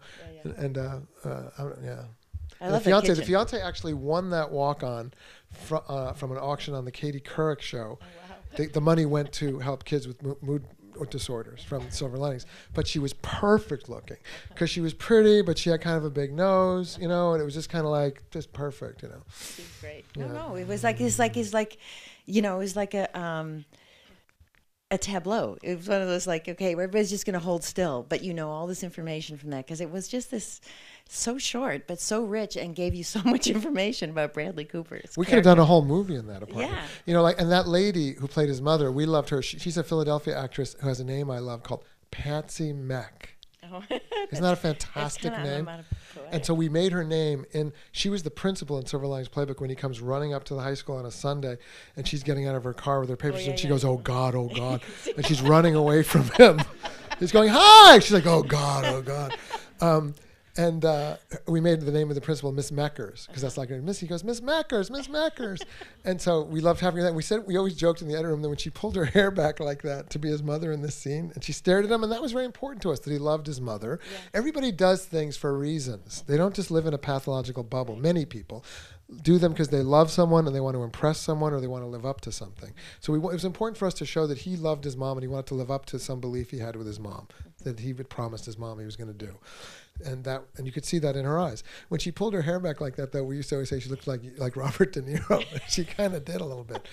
But I love her, and I will write more parts for her. Yeah, I love writing great. for actors, And all of the sisters in The Fighter, it's just like you could just like line them up and shoot it, and it's so funny. They're such great looking characters, and the way they attack.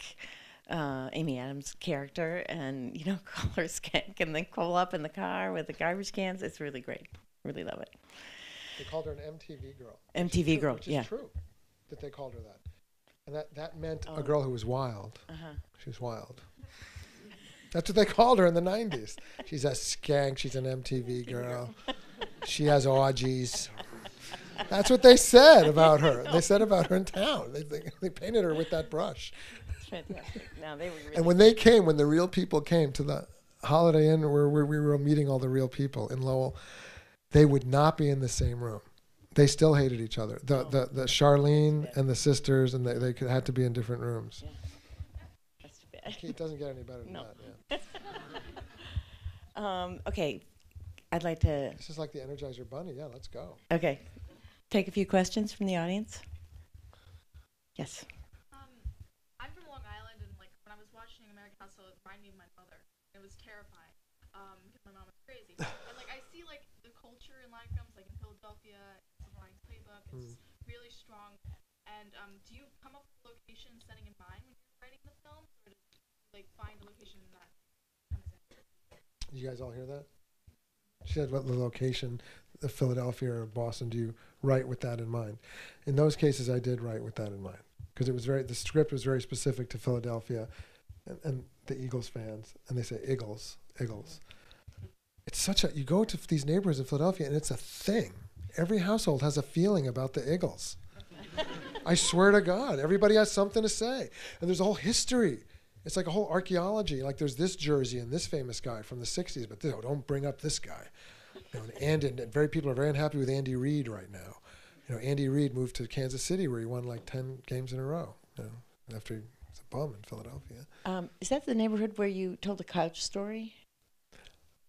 The one where I carried the couch? Well, you got that's from American Hustle. Oh, different neighborhood.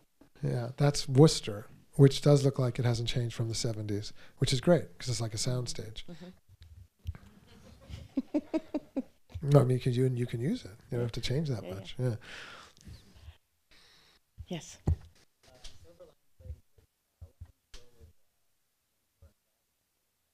Vince and Zoe. Well, there was about 4-year difference why I didn't go with Vince and Zoe. It was it was the world changed. You know what I'm saying? I changed. I made The Fighter. I was supposed to make a film with Vince Vaughn that didn't work out. My feelings about him changed. You know what I'm saying? So, just a little bit. You know what I'm saying? Just a little bit. No, but I love him. I still love him. I think he's a great guy. I think he's a great actor. But, you get a little water under the bridge. You know what I'm saying? So, there was another movie I wrote about a salesman of toys because my dad was a salesman and his dad's a salesman. And I love those guys in their Cadillacs with their sales cases in the 70s. Oh, my God. And they make sales calls on the stores, whether it's toy stores or bookstores, and they know all their accounts. And they, it's kind of fantastic. So that was a picture that we wanted to do, that we could still do one day. Why did it change? I think it emerged into what it was supposed to be. Things happen the way they're supposed to happen. Jennifer was the last person to audition. We didn't think I didn't know she had any of those kind of skills, and she just, knocked it out of the park on the Skype, There was nobody. She had a quality. I put it in front of Harvey Weinstein. I personally brought up to him on my computer the recording of the Skype and Tribeca. because he was very dubious. And I shouldn't say that, because then he comes in and he says, "Why did you say that? I was so dubious."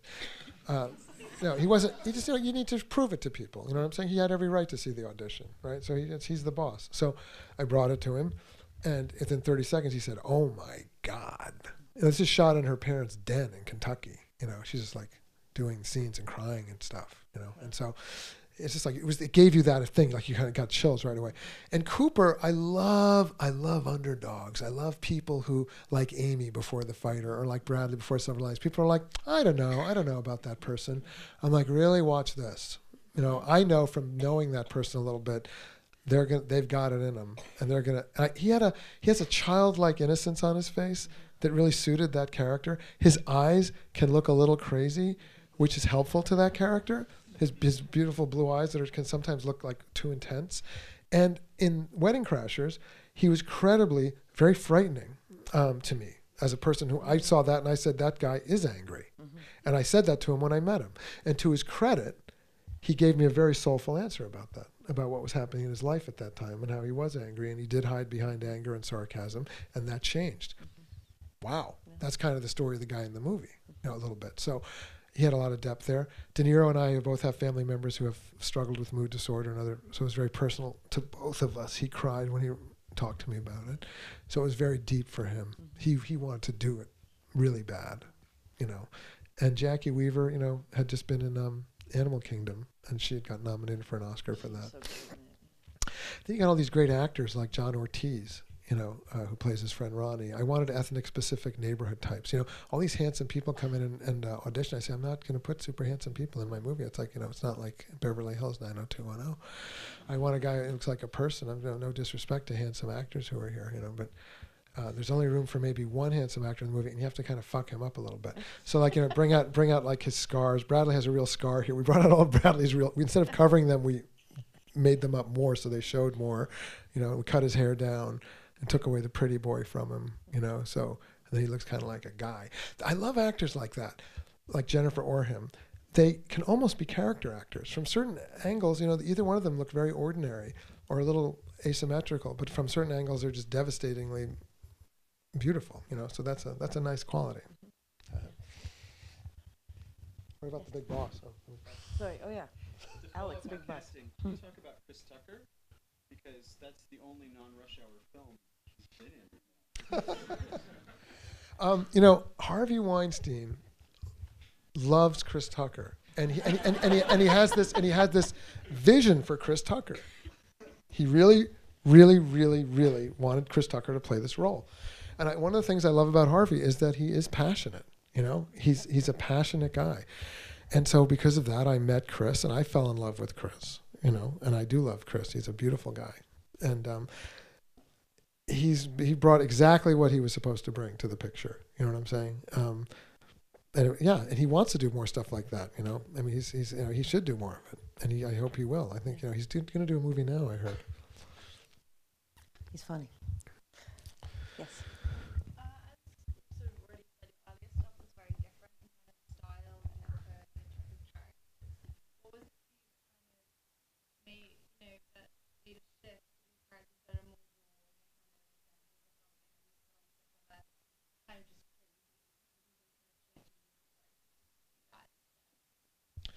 Well, I'm sorry to bore people with this story, especially you, Mary, since you've heard it before. But, I went through a little, wilderness period in my own career, which, like anything that's difficult can make you stronger. It's either going to make you stronger or it's going to break you, right? So I went through a period where my kid, had to have his whole life rearranged with a boarding school and therapist. And, I got divorced and, I kind of lost my feeling for storytelling, and I was getting high a lot. And I didn't really take anything seriously.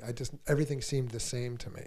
It all kind of seemed like a joke to me, or like just really sad. So, because that's how I was.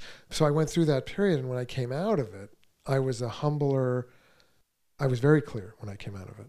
And when I came out of it, I was very clear about simple things. And I was no longer above simple things. And I embraced simple things. So when I saw these characters in The Fighter that I might have turned my nose up 10 years before, I said, why don't you see if you can do that? Do that good. Good luck to you, man. Good luck. Try to do it good, And that humble is good. Yeah. In the back with the baseball cap. I'm curious about your process with actors in terms of rehearsal and how much time you spend, also how collaborative you are in terms of not necessarily changing big story points, but finessing dialogue, or you get in there and play with them a lot, or are you pretty set with your scene, get the day, you trust these guys to come in and bring it? The rehearsing happens when I'm writing for them. Oh, that's what's happened recently. So in the case of The Fighter, I was writing for those actual actors, and I was talking to them and the real people. So that that was like a living thing, right? And you'd hear another story about the real people, and you'd go, oh, let's put that in the movie, right? There's always a debate as to how to play a scene, and I'll very often settle it by either giving in or doing it both ways. Beg to do it both ways. I'll say, in the time it's taking us to discuss it, we could do it both ways. Let's have that discussion in the edit room. And sometimes actors think they're going to try to make that choice for you in the edit room. Like they're going to try to control what goes into the edit room, and that's no good. That's no good for anybody, because I love the story of Barry Sonnenfeld with Tommy Lee Jones and Men in Black, where Tommy Lee Jones didn't want to do a line a different time, a different way, and he was really giving him a hard time. And he said, why? Why should I do it again? Why? And Barry Sonnenfeld said, because I'm stupid and I can't figure some things out until I'm in the editing room. So I need you to give me a choice, because I just don't know right now, because I'm so fucking stupid. Okay? Yeah. Well, that's what I'll say to them. I'll say, I don't know. You might just give yourself the choices and come in. I invite them into the edit room, and they can. Christian Bale made quite a big changes in the edit room in The Fighter that I heard. There were some debates, and Mark Wahlberg as well. I rehearse with them, in their homes, and I talk to them about the role, and they tell me what turns me on, and they tell me what makes sense to them. Jennifer Lawrence was very focused on how could this character make sense to her? Why would she not get divorced? And she thought, well, maybe nobody in her family's ever been divorced, and maybe she just doesn't believe in divorce, although underneath she's really terrified of change. But really she has this public position on divorce. Bradley, we wanted to do something that he hadn't done before. It was his step into more of becoming a different kind of person than Bradley Cooper. He took another step from sort of becoming somebody different that you didn't know as well. So I think some scenes don't change, and some scenes change a lot on the day. Sometimes better ideas come.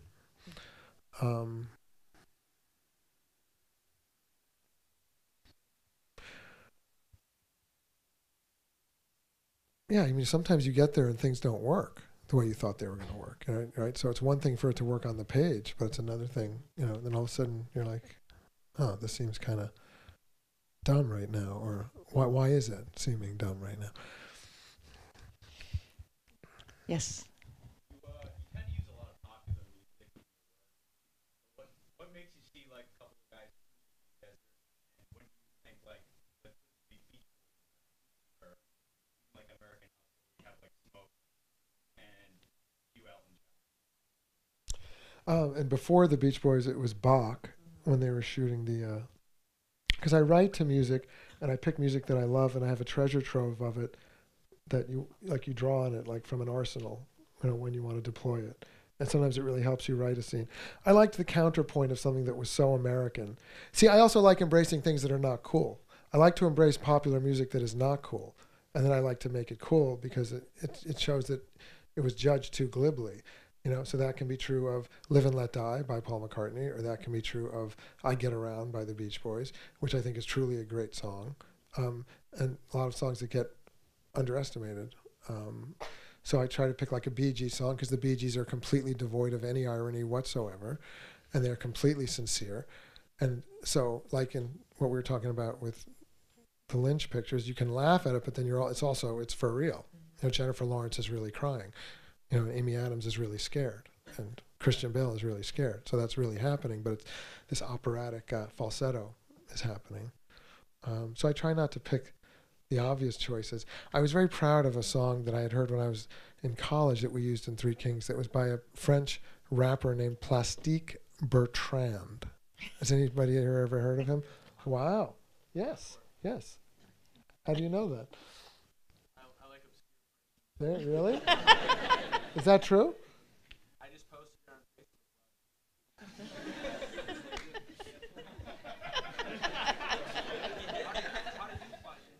I was in an apartment I was living in, and these people were, getting high and listening to that song. Someone had just come back from France and was playing. And I was like, "What is that?" It's so weird. It's like it was so like, if the French just don't do popular music very well, you know what I'm saying?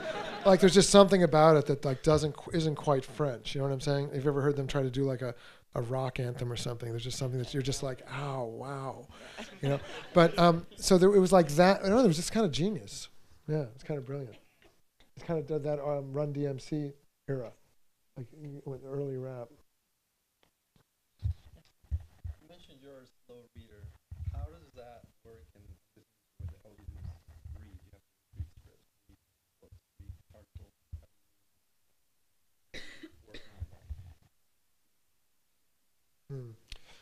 I guess the way I don't tend to read things out of order. So like a magazine or a book, I'll read it out of order. So I'll read a section, and then I'll go back and read another section, then I'll jump ahead and I'll read another section, and then I go, "Oh, I finished the whole book." Jennifer Lawrence, to tell you something special about her, she was reading Anna Karenina on the set of Silver Linings Playbook. And it's like this thing, and and she was like in here, right near the end. It's the night they go to the diner. Did I tell you this story? No. So they go when she goes to the diner on their date. We're outside. It's kind of cold. And I go, "Oh wow, you're right at the end there. Did she throw herself on the train tracks yet?" No. And she goes, "What?" And I go, No. I was just fucking around. So. And she goes, and she starts crying, and she says, "Surely Vronsky is coming back. Oh. Surely he's coming back." She's crying on the street in Philadelphia. I'm saying, "No, he is. He's going to come back." Jennifer. And like she walks away crying. I'm like, I felt so bad. But it was going to happen to her anyway in about 10 minutes. But but she feels things so deeply. That's what's so wonderful about it. You see what I'm saying? She felt that so deeply. I read that book. I didn't cry when I read that book. I was just happy to get through it. What about the Plastique Bertrand? Oh, sorry. Okay. Sorry. I'm sorry. No, go ahead. I have a question about, I heard how obviously it's an ambitious project. Like, take something metaphysical, like you just reading a lot of existential books and stuff. What was the genesis? Well, fortunately, because, and this is what I encourage everybody in film school to do, which is to have lots of different things that you're into that are not film. You know what I'm saying? Because that's going to help you make films. So I had a whole phase of my life where I was a Marxist, and I went to the Sandinista Revolution and worked with the Sandinistas. That's crazy. Yeah. I can't believe I did that. My poor parents. And so, I also had a phase of my life where I was, like I just mentioned, the Zen retreats, where I did this Zen meditation nonstop. I went to this Zendo in New York City. It was one of the first American Zen centers, and I spent all my time there and all that stuff. So it's kind of nice sometimes when you go, why don't I open a door that I haven't opened before as a filmmaker of something that I happen to have experienced a lot of, and so that's where that. And I also knew Robert Thurman, Uma Thurman's father, had been a teacher of mine and is a very dear friend of mine. He was a teacher of mine in college, and he later ran the Department of Religion at Columbia, and he translated many classic works of Buddhism from Sanskrit and Chinese. And he's a great scholar and a really mind-blowing guy with a glass eye, who knocked his eye out when he was 18 with a tire iron, changing a tire. He's just a fantastic person, though. He blew my mind many times. So that kind of stuff, I was drawing on that kind of stuff. And he introduced me to those physicists who would talk about that stuff. So I meet those, because some physicists won't go that way. Some physicists are like, "Oh, shut up with that metaphysical shit," but you can find the physicists who go, "No, yeah, this is like the God particle, and this is the, we don't know what would happen with time and space." And so, I was into all that. And, I regret that I didn't make that movie more simple and more emotional. I feel it was a missed opportunity. There's stuff in it that I'm proud of that I think is funny. I had a really good time making it, in spite of the fact that I got famous for having an argument with Lily. But the fact is, we had a fantastic time making that movie. That's why those things really shouldn't. be posted or anything because she had a couple of bad days, where she started cussing. And I kind of took it, and then the third time I gave it back to her, and then I got posted on that. I was like, so I'm just like, just walk away, man. But we had so much fun making that movie because that was the time where I said that's what commenced my wilderness period. I overthought writing that. It was the first time since that fortune cookie movie that I spent 2 or 3 years rewriting something. I wrote 3 or 4 completely different versions of that movie. One that took place in a Zen center in a townhouse on East 67th Street. Completely different. That dealt with portrait miniatures at the Metropolitan Museum of Art. That's just no good. You got to have some instinct that's guiding you. You know what I'm saying? Like, because I can recognize when someone's getting lost in research. I remember it's very easy to get lost in research because then the tail starts wagging the dog. Because then you're becoming a scholar or an expert. So I remember talking to Martin Scorsese when he was doing Gangs of New York, and I thought he's a little too into this research, a little bit. He was just like way into it, and I'm just like, okay, but like, wait, no, what's the movie? You know what I'm saying? Like, he told me all this stuff that wasn't even in the movie. That there used to be actor riots, like Beatles, like there'd be an actor that people hated or liked, and there would be a riot when that actor came to town, which is kind of insane. This is like in the whatever that was. When was that? 1860s, yeah. Yes, back there. Thank you so much for coming. Appreciate it. He's fan of Silver Linings and Old Joe. I was wondering, you have a very distinct set energy that you work very well with actors. You tend to keep everything at a very energetic pace. And I was just wondering, I mean, you talked a little bit about it earlier, but how do you go about achieving that? Well, after I had a couple of, you learn, you know what I'm saying? I mean, I don't know how everybody comes to it their own way. I came to it by the first movie I made. I was just very serious. You know what I'm saying? I was just very serious and trying to get stuff done. So, and that, I don't know, I kind of became more myself in the last 3 movies. But I said every set has to be a loving, great environment or I don't want to do it. And I mean that. I can't do it. My life's too short. It's got to be. It's not worth it to me to go through it. Like I heard what Wes Anderson went through with Gene Hackman on The Royal Tenenbaums. What Gene Hackman was very cruel to him. And Wes said it was worth it. And it is a wonderful performance. I think one of Gene Hackman's greatest performances, which was not even nominated, which cracks me up to no end. But to me, I don't know. I can't do it. I might have to, it's got to be a good thing. Because I had some little bumpy things. After you have a couple of bumpy things, you don't want to have any of that,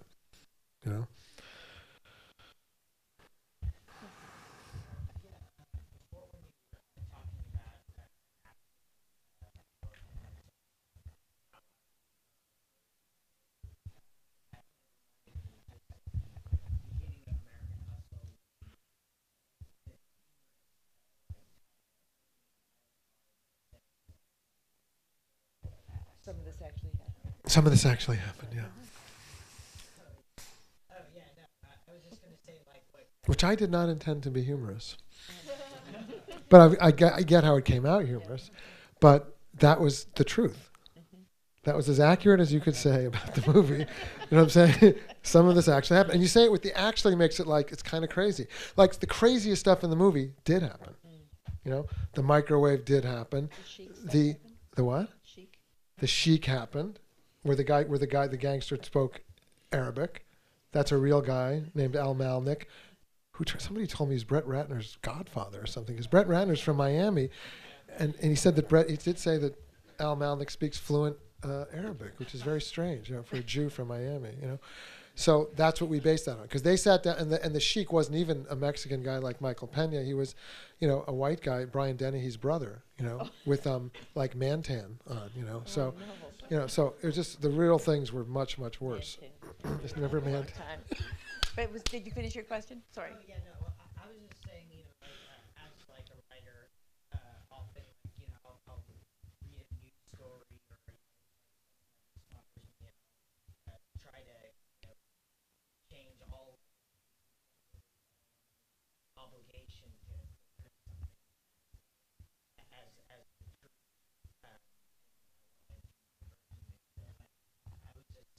It's an interesting question, isn't it? It's a negotiation with the people you get the rights from, and hopefully, you can get their rights, and you have to secure all their rights so they can't sue you. Throughout the entire process of The Fighter, they were carefully trying to secure the waivers from everybody in that town, which is a very slow and important process. And there's still people who come out of the woodwork and sue, so just because they can, because they get an ambulance chaser who can do it, so. Like the Joy Mangano story, which I've talked to Jennifer about doing, which is about the lady who invented the miracle mop, and Jennifer and I are going to do it at some point. This Long Island lady invented a mop, and she's like really rich right now. She's a super smart, it's a powerful woman now, but she was, broke and had nothing. So I've been speaking to the real Joy Mangano a lot, and she keeps saying to me, "This is yours now. This is yours now." So that's very nice that she's saying that to me. I'll find out if I challenge that in her. She's like, "Well, it's not that much yours." But I'm not going to do that. Don't have my character. But, I don't know. It's an interesting process. I'll never forget the day on The Fighter when Mark had the two guys, the real brothers, staying at his house while we were training, and we were reading and writing the script. And so we were out eating, and he got a phone call that there was a catastrophe at the house, that Dickie Eklund had gotten a hold of the screenplay that someone had left laying around, and it was like a forest fire, back at the house. So he had to rush back to the house to talk Dickie out of that tree. It's like when I met Robert Redford, and I said I read a biography of you, and he said, "That's all bullshit." I said, "Well, some of it had to be true." He goes, "Yeah, I guess so." And I said, "Well, what do you mean?" He goes, "Well, how would you feel if someone wrote a book about you?" And it's quite true.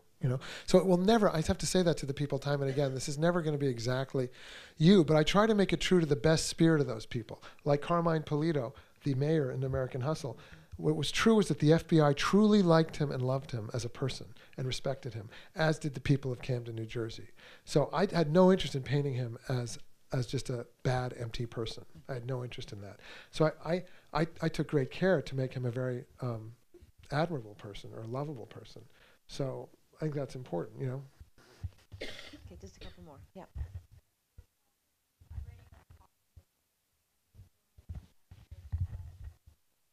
That's a great question. This movie was very fashion driven, and very specific. I looked at a lot of old magazines for the ads and the pictures, and remembered things and tried things. And you try some things that don't work, and you try some things that do work. And then the designer Michael Wilkinson had many great inspirations that he did. He challenged Amy's neckline more than I would have. I mean, she would come out and I'd be like, "Holy mackerel," and I'd be like, "Are we really going to do this?" And she'd be like, "Yeah, sure, yeah." And I'd be like, "Are you sure?" But I do remember being around in the 70s, and there was the 1 out of 10 woman who would rock that Cosmo look down the street. In The Fighter, it was very specific. We make a palette on every movie, so you try to have the right hand talking to the left hand. The design department is speaking to the wardrobe department. So we say, "This is our palette. These colors are not in the movie." So it makes almost every scene kind of monochromatic, which gives it kind of a classic look. It isn't too busy visually. It's not random visually. You know what I'm saying? So I like it, almost makes it a little black and white. And then you select, if there's one color that's going to pop in that scene, we would choose one, right? And it usually had an importance to it. Like in the scene in The Fighter, where people, I feel the penny dropped for audiences. People were digging the movie up till this scene where the Amy and Mark face off against the sisters and Christian and the mother in the house. And they sit down and they have a talk. I don't know if you remember that scene. No? Yeah. They sit down and, Melissa Leo goes, "I've heard a lot about you." And Amy Adams says, "Oh, so I've heard a lot about you." And Melissa Leo goes, "What do you mean?" And Amy goes, "Same thing you did. Same thing you meant." And they sit down, they have this terrible standoff.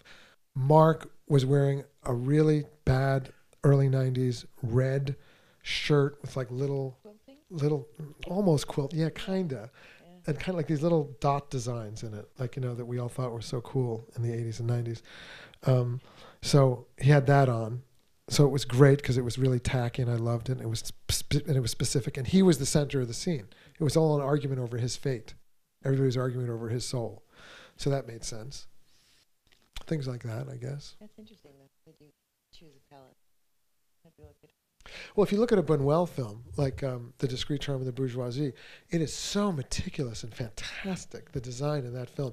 There's so many frames you look at, you're like, look at this. It's a color movie, but it's almost a black and white movie.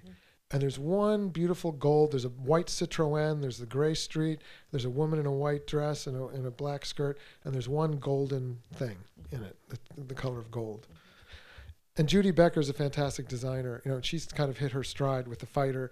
She started doing this thing with flocked wallpaper. I didn't even know what flocked wallpaper was before The Fighter. And I was like, oh, my grandmother's wallpaper. You know, and it's like that textured velvety thing. And it's almost like a Rorschach, some of it. And then she took that and she put these big weird sculptures on the wall in The Fighter. Then you had the Jesus stuff there, but in Silver Linings Playbook, they had these Philly Jersey things that people put on their walls. It's like a metal thing. It's like a tree. What is it? I think they got it at Design Within Reach or something. I don't know. And they think it's into what? So anyway, she kind of did that as a motif, and she did it again. And the wallpaper in the plaza was almost like a Rorschach. We very specifically picked that kind of fleur de lis, which was a little bit like what the plaza did have at that time. And the Pierre Hotel, those French windows and doors in the Pierre Hotel, which we actually shot in Boston, was very specific to, I liked the look of Last Tango in Paris, which they dance in a mirrored tango hall, and it has an old-fashioned feel, because I would always try to do the not cool things, like go to the Pierre Hotel and dance, where there's a bunch of blue hairs, and they're escorts, they're younger gentlemen escorts dancing, and there's a quartet or trio, and it's just like, where am I? It's fantastic, you know. And David, anyway, yeah. So we should probably wrap this up. Okay, one more. Yes, back there. It's hard to sit here for so long. Yeah. Really hard for me. I'm just kidding.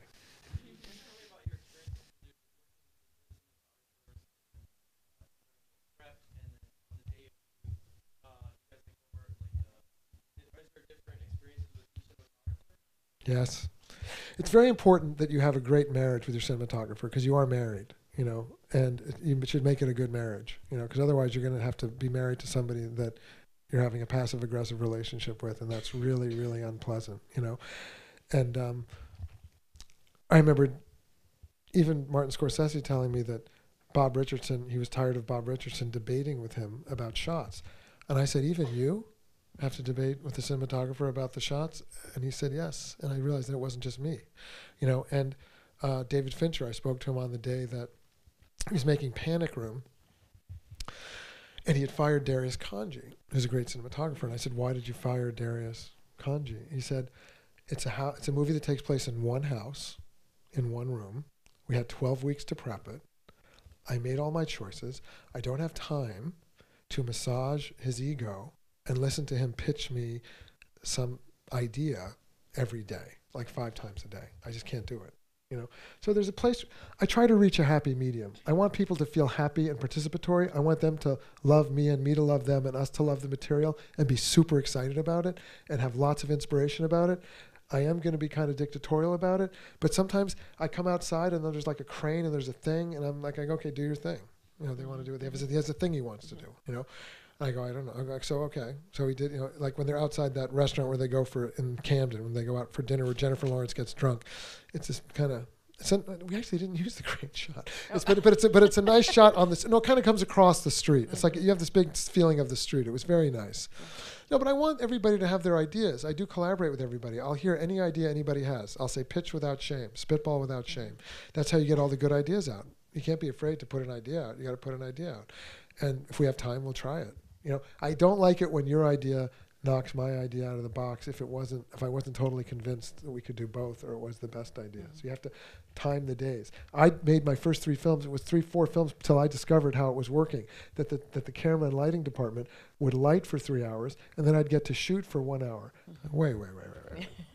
This is all backwards. Yeah. Right? So on my, you know, I tell DP straight up, I like to shoot fast. I have to light fast. I light simply, from a source above, a soft source above, or through a window, so the actors can go through anywhere. They can go anywhere pretty much. And I like to have a little China ball on a boom, so in case they go someplace that's not so great, you just go, Patrick Murray. And Patrick Murray comes in with the China ball. There's a nice, he comes right next to the Steadicam. There's a nice light on Amy Adams' face now. You know? So sometimes, you know, so they know that I want to do that. That's how I want to do it. And so they sign on for that. And then sometimes I want to hear their great ideas. I want them to have great ideas and argue for their ideas and fight for their ideas, and I love their ideas often. Okay. Thank you guys. Thank you very much. Thank you, Mary.